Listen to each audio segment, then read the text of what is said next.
Fani yake Mungu alimpa ni karama hiyo. Yes. Yaonelewe hapa. Amen. Kupitia karama yako watu wanafurahia maisha. Amen. Mtu anaweza kaja hapa ana kinyonyo ya pilipili kama yangu. Afu unaona shamba pia unamwambia wewe sikiliza. Mungu amenipa neema. Hii nywele sio pilipili. Hii sio tena na inaafya kabisa na mtu mafuta fulani afu utakuja nikuonyesha. Unashangana mpaka mmoja. Pilipili kwa. Yes. Karama. Amen. Sema karama. Karama.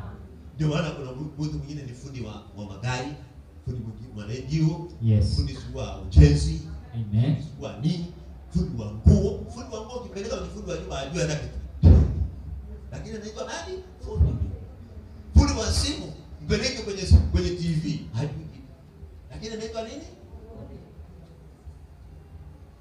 Haleluya. Amen.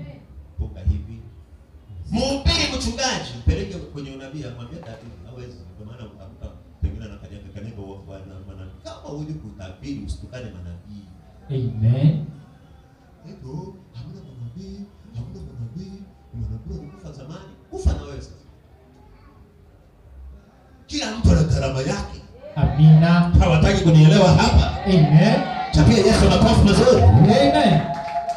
Sasa Mungu alipokupa ile karama akaruhusu hapa duniani. Kupitia karama Mungu anataka afune matunda. Amina.